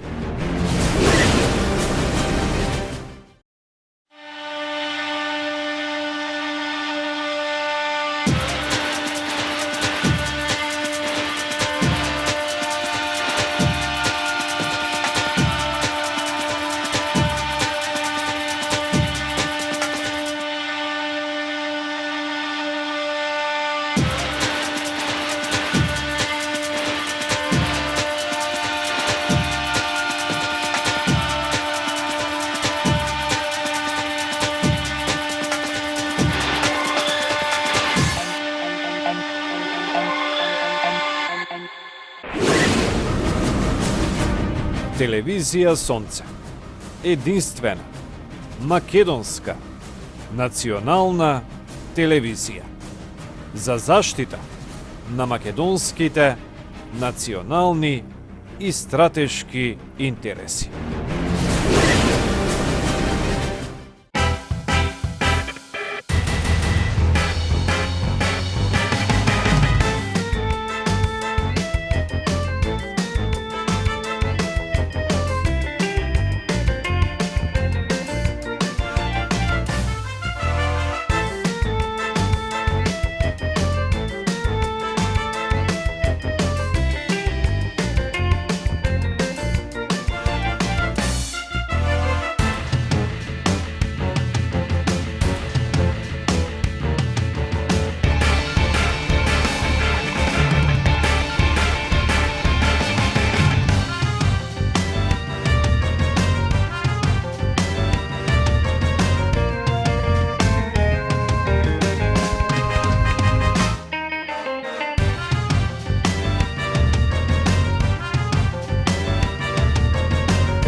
јас ќе се обидам во овие мои неколку минути да одговорам на неколку прашања. За тоа колку е пренослив, како е пренослив, што имунитетот, што вакцините, навистина воопшто не би влагала, меѓутоа мислам дека е крајно време ние многу посериозно да се свртиме кон реално и вистинско применување во подготовката за одговор на омикронот, применување на веќе воспоставените мерки. Значи, сите наши мерки, кои што некогаш пред 2 години, навистина со многу ентузијазам, силина ги воспоставивме и ги почитувавме, ние сега ги разблаживме до таква мерка да тие едноставно веќе и не представуваат мерка. Дозволете само што се случува со сертификатите, вакциналните сертификати со кои што влегуваме во моловите. Едноставно треба да покажеш дека имаш сертификат, а не чиј е тој сертификат. Така да имаме многу такви работи кои што ги девалвираат сите мерки. Јас повторно би се вратила на нешто што значи реактивирање, затоа што омикронот дефинитивно по теоријата на големите бројки, како што рече Драган, ќе донесе изголемени потреби за одговор во здравствениот систем. Колку год да се благи симптомите, колку год да не очекуваме голема смртност, тоа дополнително, како голема бројка, ќе доведе до големо оптеретување на здравствениот систем. По мене, затоа што фокусот на мојата професионална експертиза е баш јавното здравје, по мене е многу поголем проблем што професионалците не знаат или немаме план за нешто што значат расположливи капацитети. Колкави се во овој момент расположливите капацитети за хоспитален одговор на COVID. Не е битно која варијанта е. По случајот со Тетово се затворија сите овие мобилни болници, се затворија сите останати центри, се сведе на многу мал број. И во тој смисол мислам дека повторно е таа заложба да одговориме на зголемените потреби, и тоа е прашањето на Илија, која што веројатно треба да се разгледа во едно друго светло. Како да овозможиме, ние тоа на времето ги викавме патронажни тимови, да се создадат патронажни тимови кои што ќе можат на терен во домовите на оние изолирани луѓе, зошто да се шетаат по болниците, зошто по телефон да контактираат со матичните. Ние имаме традиција на патронажни тимови кои што мора да ги направиме да бидат побројни, помобилни, обучени со сите законски норми за да можат да пружат здравствена заштита. И во тој смисол го гледам прашањето на Илија, и ако се создаде климат дека може професионалците повеќе да се слушаат, мислам дека ова треба да биде една од чекорите за подготовка за соодветен одговор на омикронот. За јакнувањето на системите, ако сакате дистанца, ако сакате маска, ако сакате вакцинални сертификати, тоа дефинитивно мора да се врати во реален живот и во реална функција. Работата од дистанца секако мора да ја вратиме, постојат огромен број работни места каде што може да се работи на дистанца. Тоа се тие работи кои што ние час поскоро треба да ги направиме, затоа што омикронот, како и сите други вируси, не познава граници и тој многу брзо ќе дојде. И конечно само на ова што го вели Ненад за задолжителна вакцинација. Ќе преминеме после на тие, професор Стикој, ќе преминеме после на тие прашања. Добро, ја мислев да... Професор Пановски, минута две само за вакцинација на децата. Деца веќе разгледаме дали требало или не требало. Значи проблемот е што сега е ладно времето, нема проветрување. 34 деца се во клас, седат по 3 во клупа, нема врска со протоколи. Значи нема теоретски шанси да го почитувате протоколот. Меѓутоа, Драган може да нема директно не кришем и тоа уште ако го исклучиме 31 кога не учат мање више, уште 6 денови останува, така да нема што пред и после тоа е завршена работа. Самите училишта може да се затворат, бидејќи помалку луѓето ќе одеа по јавен сообраќај, ќе се движеа и така натаму, и заради тоа што огромен број на деца, огромен број се со респираторни инфекции, што е ковид, што не знам. Кога ќе ви закажат по 7 дена тест во државно, е безвреден. Со омикронот и по 5 дена ќе е безвреден. По 7 дена нема веќе вирус во носот. Тој или исчезнал, или отишол во градите. А кај нас најмногу се закажува после 7 дена, бидејќи се штеди на тестови, а истовремено се богатат приватните лаборатории. Они што има да плати, ама на народот што му се смачи да плаќа. Не треба плаќа секој месец и они што е малце поимуќе, па се може 5% од населението. Што се однесе до вакцините, апсолутно се согласувам со Даниловски, мислам, светот, не можам да го разберам да светот сосеме ја сврти работата наопачки. Значи, вакцините се за emergency use only. Така се регистрирани. Што е хитно кај децата да се вакцинират, да ги прашам, тие што ја носат оваа мерка во цел свет. Што е хитно? Нека почекаат 5 години да се види дека нема одложени дејства. Ја ако имам одложени дејства, тоа го кажа по 15 години, дај Боже да си ги дочекам. Да видам какви се. Меѓутоа тие според вас ризикот кој што го децата го имаат наспроти бенефитот кој што би се добило од вакцините, не оправдува да ги вакцинираме децата. Кој е вашиот став? Вагата е на урамнотежа и ризикот од вакцинација несакани деца е екстремно низок, колку што е екстремно низок и од самата болест, а да ги штитиме возрастните со вакцина која не штити од заразување, и второ да ги прашаме возрастните кои се ризични групи зошто не се вакцинирале, зашто децата би ги штителе нив. Тоа е таа логика.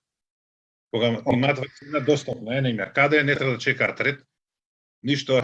Значи, нема ќе ги вакцинираме сите здравствени работници, кога ќе ги вакцинираме работниците во прва линија на одговор, кога ќе ги вакцинираме или ќе се вакцинираат, не мора да ги вакцинираме оние кои што се навистина медицински највулнерабилни, тамај ќе добиеме доволно време да видиме искуството што говори за вакцинирање за деца. Во овој момент навистина да трчаме со вакцинација на деца, која што по сите аргументи е непотребна за да ги заштитиме старите и возрастните, а тие сами не се вакцинирале и сами не се заштитиле, мислам дека е преголем залог во овој момент да го направиме. Да почекаме, да видиме какви ќе бидат искуствата, па до година, до некоја друга година, добро вели Никола. Мене 15 години, дај Боже да ги дочекам можните компликации, али за децата... Цинично е дури тоа.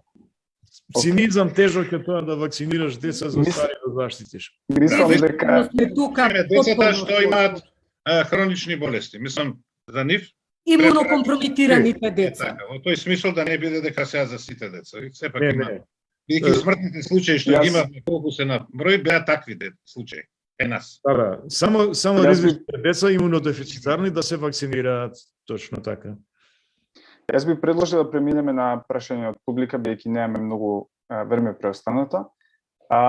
И би го надоврзал со едно претходно прашање кое што јас сакам да го поставам. Значи првото прашање кое што го добивме е за long COVID и кои се ресурсите за луѓето кои што имаат long COVID, кои после 3 месеци не можат да се вратат во нормала на работа.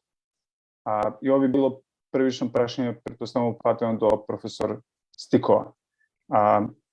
Да. Како да се соочиме со работничките права, како беа тие нарушени во текот на оваа пандемија и како да ги вратиме луѓето на работа пост-ковид. Повторно сте на мјут, ќе мора да се мјутнете. Извинете. Okay.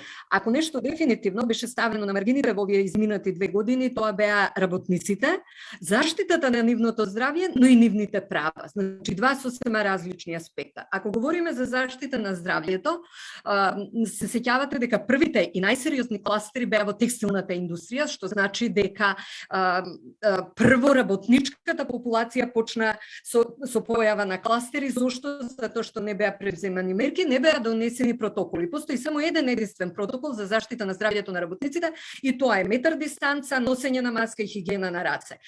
Направивме и развивме многу алатки, меѓу кои што проценката на ризик на секое работно место, затоа што не е само да си работник, него на какво работно место работиш. Сосема кратко. Ние сме на работно место доктори специјалисти медицина на труд во Институтот за јавно здравје 3 колешки. Но јас имам кабинет, работам сама, имам вентилација, држам предавање на дистанца, немам ризик.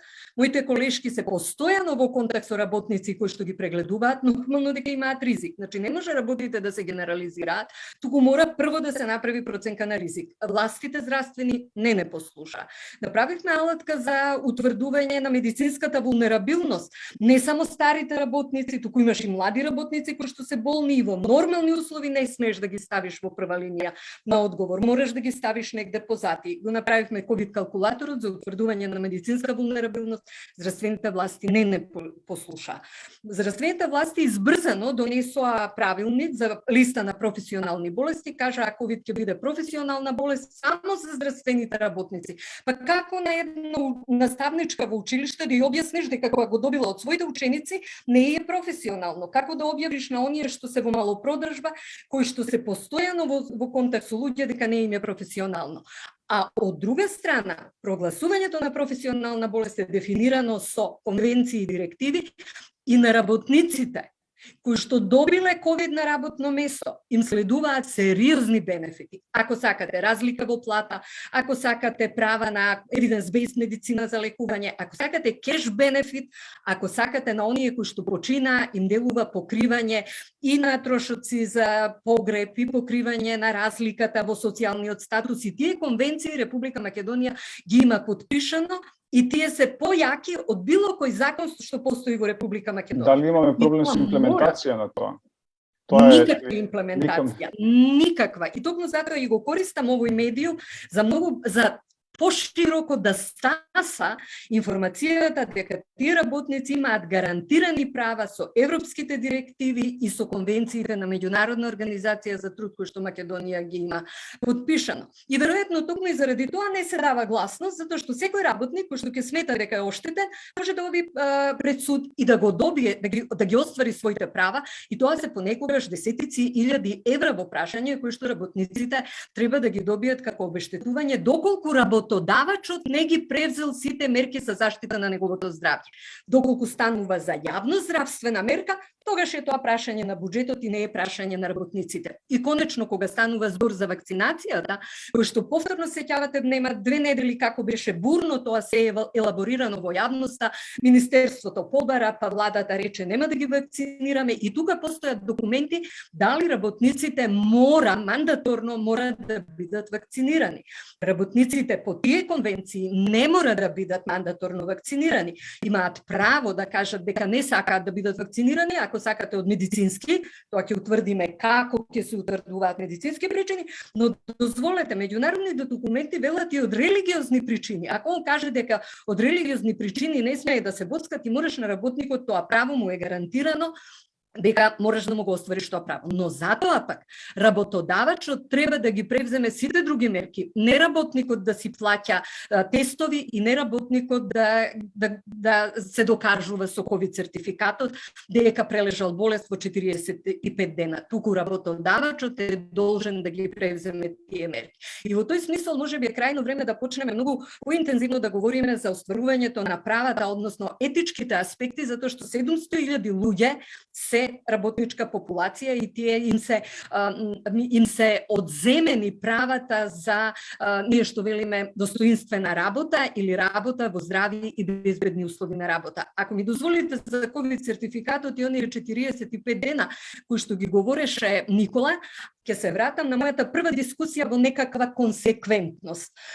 На вебсајтот Вакцинација МК имаме право да добиеме вакцинален сертификат, да добиеме сертификат за PCR тест од овластените лаборатории, европскиот сертификат, значи европскиот дигитален сертификат ни дава 3 опции, 3 европски сертификата да добиеме. Европскиот сертификат кој што го добиваме за да се движиме низ Европа по основ на прележаност на заболување трае 9 месеца. Кога треба да одиме во странство, добиваме 9 месеца по прележаната болест, а кога сме дома, тогаш имаме 45 дена, и таа е таа неконсеквентност која што води кон недоверба кон институциите и создавање на тоа што ни се создава. Имаме едно прашање недоврзано на тоа, кое што е, токму прашањето го вели тоа, дека постојат разлики помеѓу земјите во однос на тоа што се признава како, нели, колку треба да сте прилежени за да се рачуна како сертификат, а од друга страна постојат луѓе кои што на пример ќе бидат вакцинирани со една доза, па потоа се случува да добијат инфекција со ковид, не може да ја примат втората доза и не може да добијат сертификат и се соочуваат со тој проблем да се игнорирани од системот, затоа што се рачунаат како нецелосно вакцинирани, затоа не може да ги имаат истите права како останатите. Што е проблемот во тоа што различните земји имаат различни пристапи во регулативите? И зошто ние, земја која што се стремиме нели кон ЕУ, немаме балансирање на правилата, правилниците со Европската унија. Кога станува збор за она што се правата на работниците, тие се генерални и универзални и важат за сите. Дефинирани се со Конвенција на Меѓународна организација за труд. И тука е дефиниран минималниот сет, минимум сетот на обврски кои што мора да бидат исполнувани во различни. Наша среќа е што ние ги имаме ратификувано тие конвенции уште во југословенското време, тие се од 89-та година, 85-та година и така натаму, и тие по своето значење се над сите закони, а под уставот, и тоа е тој минимум сет. Секоја земја која што е потписник е должна тоа да го направи. Може повисок степен да стави, меѓутоа не може помалку од тоа. Имплементацијата и на овие директиви е кај нас истиот проблем што ни се среќава со сите други документи. Ние имаме добри закони, имаме добра регулатива, ние немаме добра имплементација, а за добра имплементација треба да имаме силно информирани работници и синдикати и треба да имаме политичка волја тоа да може да се направи. Зошто наша држава сега би го поставувала прашањето зошто ги закупувавме година дена луѓето во лимени сандаци и кој ќе им го плати сега на доместокот на трошокот на луѓето за потрошените пари за лимени сандаци. Затоа што погребалното предпријатие рече не е мое, здравство рече не е мое, ја не реков, сите рекоа, никој ништо не рече, граѓаните сами сакаат. Се додека не е информирани граѓани. Би се наврекол пак на однос на ковид сертификатите, конкретно прашањето. Дали мислите за оваа група на луѓе кои што имаат, кои што мислам дека не се мал број на луѓе кои што имаат уникатна состојба, дали би можеле да воведеме некакви сертификати кои што би кои што би им биле како документ кој што би им овозможил нели да функционираат во општеството.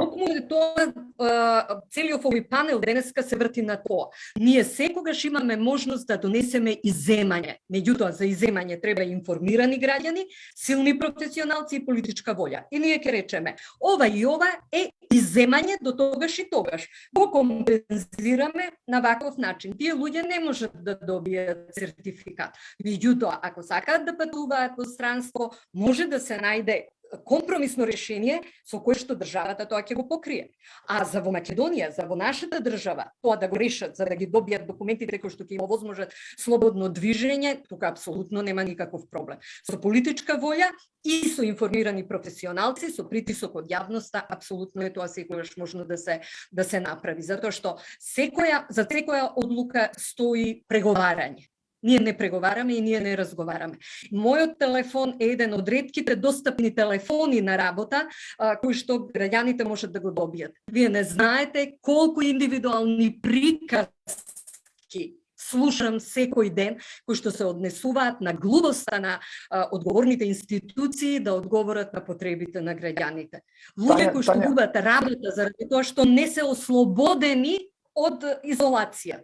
Добиле решение за изолација, не се ослободени. Професор Стикова, едно прашање доврзано на ова. Тања Павлевска има прашање.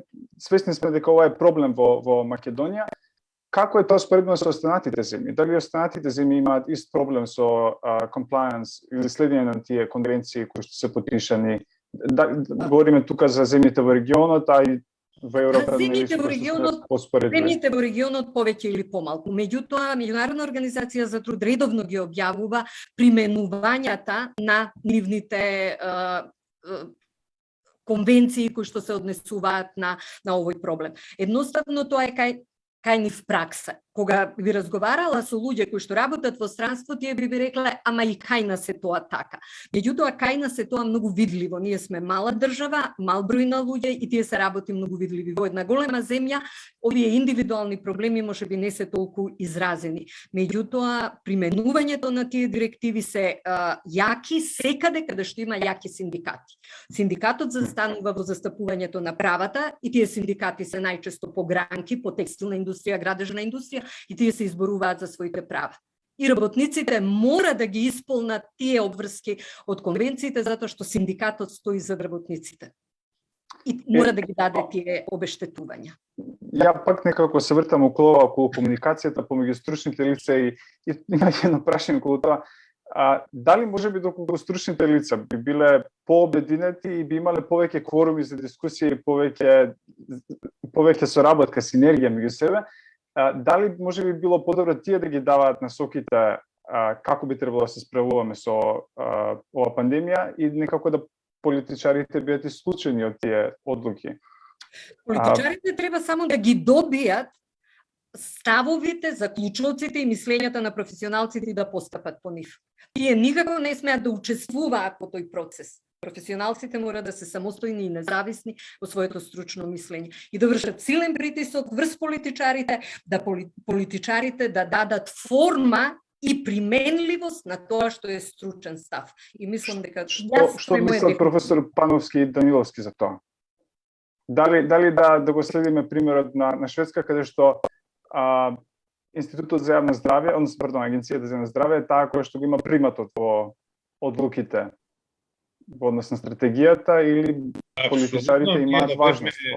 Да не викне у комисија секој ден 3 пати оставка ќе си дадат, не?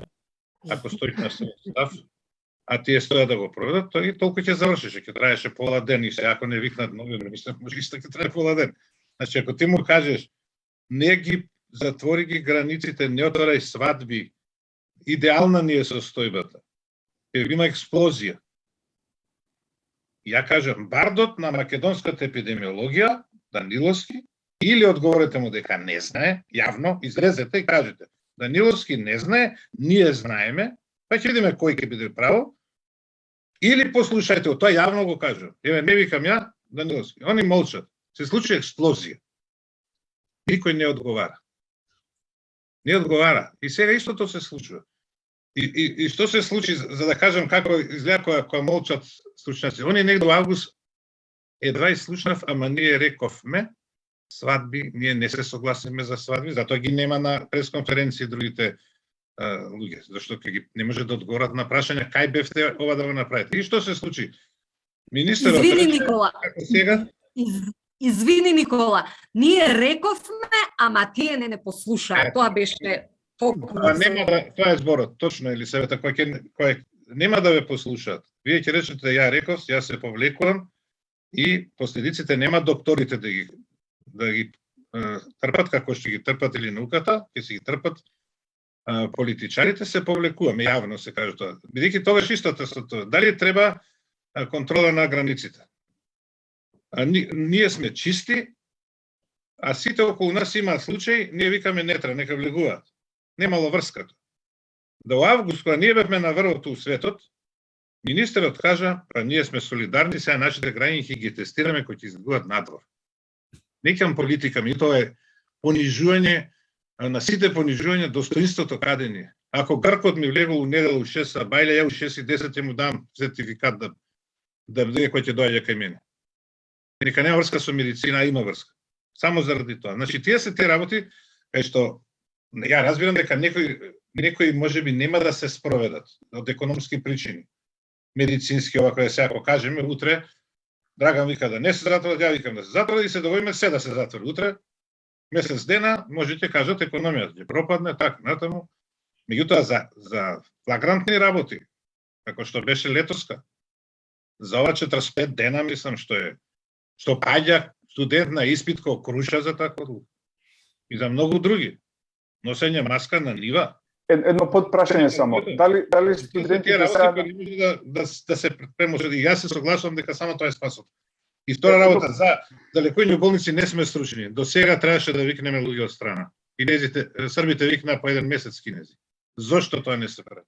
Ако Докич вика 29% кај мене смртност, а просек е 50%, видиме кај е 70%, што е катастрофа.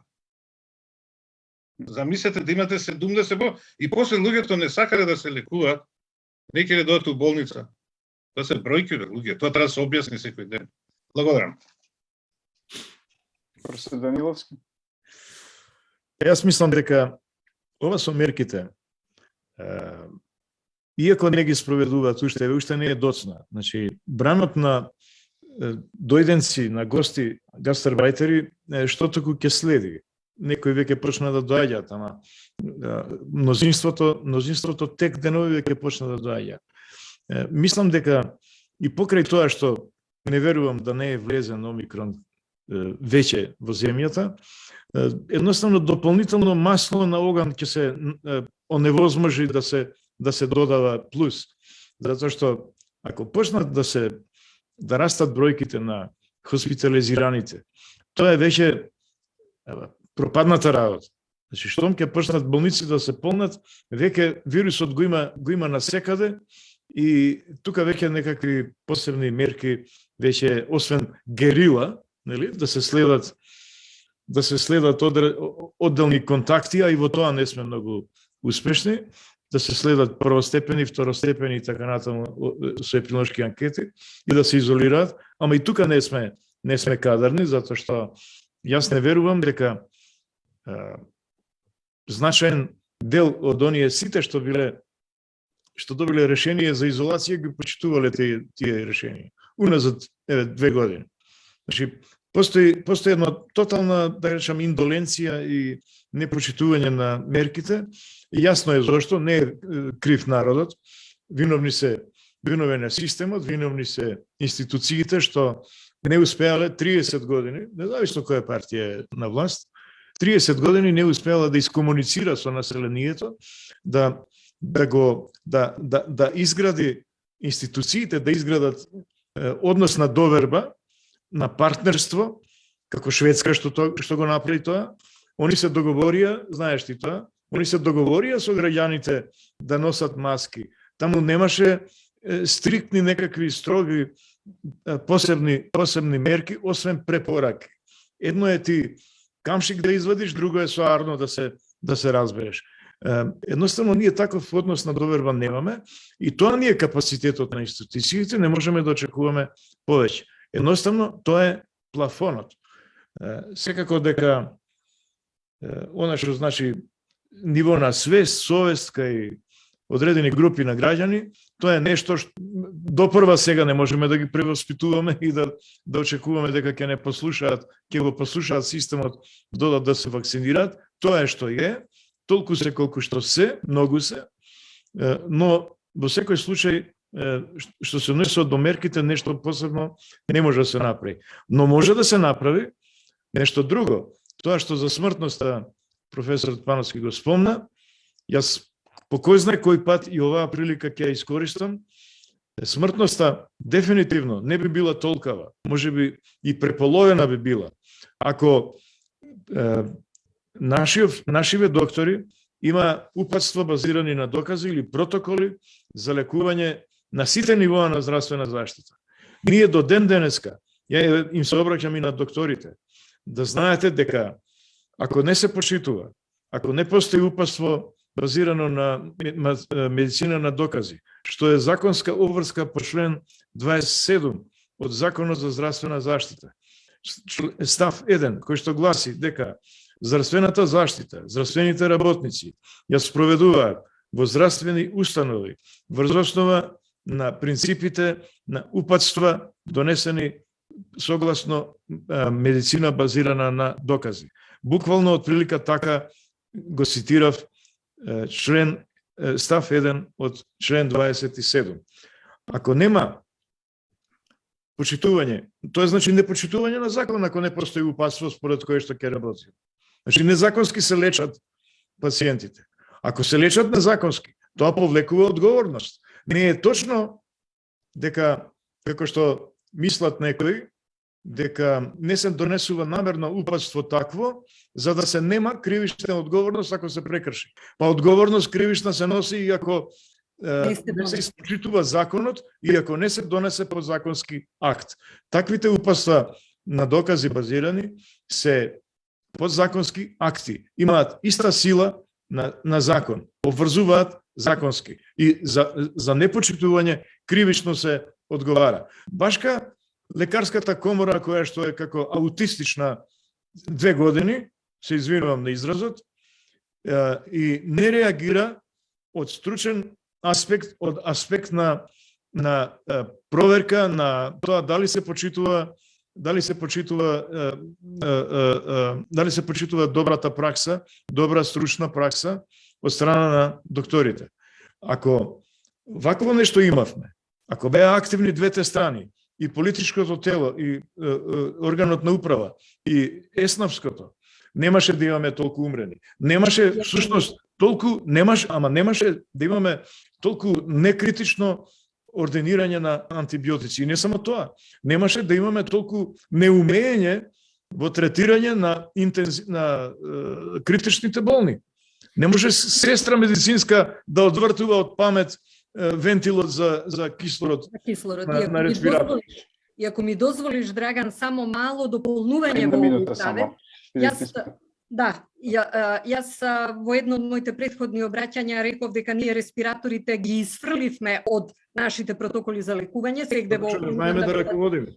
Но на самиот почеток на кризата беше сугерирано да се примени и румунскиот модел. Ние немаме анестезиолози, интензивната нега, реанимација, така и на се само дел од компетенциите на анестезиолозите. Но ние имаме десетина врвни анестезиолози, па можеше да се направи телемедицина, можеше да се направи една соба ќе донираше било кој, на кој што ќе беа поврзани сите респиратори во државата и 10 анестезиолози ќе ги водеа сите луѓе кои што ќе бараа интензивна нега со реанимација и тогаш веројатно ќе имавме помала смртност. Меѓутоа, баш ти, Драгане, спомена нешто што значи можеби неподготвеност и ароганција да се слушне ставот на професионалците и уште повеќе да се следат препораките на професионалците, а навистина се изфилтрира исклучително добри идеи во целите овие 2 години, меѓутоа тие тешко доаѓаат до оние кои што требаше да дадат живот, затоа што во вакви ситуации, во справување со пандемија, во справување со криза, се мора да биде напишано во форма на протокол. Нема импровизација. И тој протокол, како на времето вие што имате одено во Југословенска армија, тоа се знае по правило на служба, имаш ангина, добиваш пеницилин, крај. Така и овде тоа мораше да се направи. Верувам, беше повеќе од 1 минута, ама не многу повеќе. Тоа е сосема веројатно. Мислам дека ќе мора полека да ја затвориме дискусијата.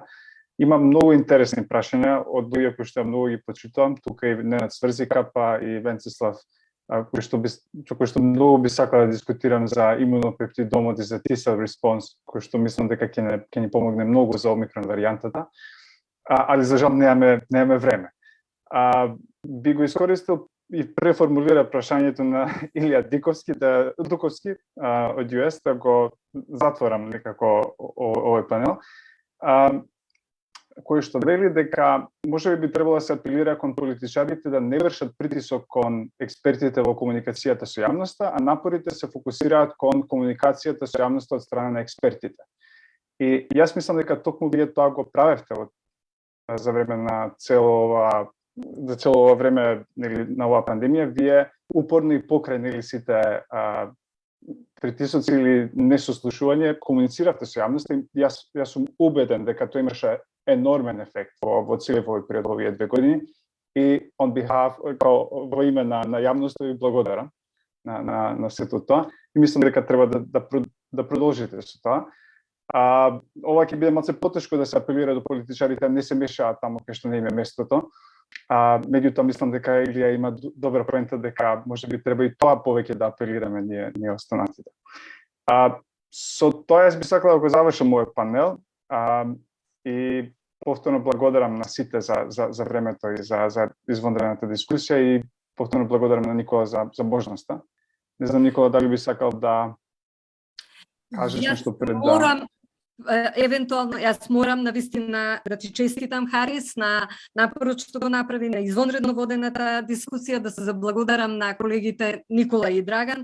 Мислам дека направивме една жива дискусија на која што отворивме многу прашања и пред се да посакам тебе лично, Харис, да ти посакам да продолжиш во овој правец и што почесто и повеќе да бидеш присутен на овие наши простори, имаш што да ни кажеш и покажеш без разлика што сме твои професори. Но учениците треба да ги надминуваат своите професори. Честитки, Харис, за денешното модерирање. Благодарам. Харис, ти благодарам и јас. Беше уживање онака да бидам по твојата раководна диригентска палка. Инспирираш и мотивираш со своите прашања. Дефинитивно намерија се јунак на јунака. Благодарам и на колегиве мои и на Никола посебно Стиков за дружбата и за можноста воопшто да се дружиме на ваков начин. Јас се што кажа да не се повторувам, немам што да додадам. Благодарам на сите. Супер. Мене ми е многу драго дека овој експеримент успеа. Значи, ние прв пат се отвараме за јавност. Во текот на повикот имаше некаде преку 400 луѓе, 400 луѓе што не гледаа. Ние овој ќе го снимиме и ќе го ставиме на YouTube, така што се надевам дека и други луѓе ќе имаат можност да го видат. Поставувавме и прашања што беа интересно да се проанализираат во текот на дискусијата и би можеле и да останеме малку на Zoom да резимираме впечатоци. Во секој случај, на сите што не слушаат преку Facebook, ви благодарам многу. Се надевам дека ќе ни се придружите повторно и дека ќе ги споделувате содржините на Фондација Кантарот. Поздрав до сите, се најубаво, чувајте се и останете здрави за празниците.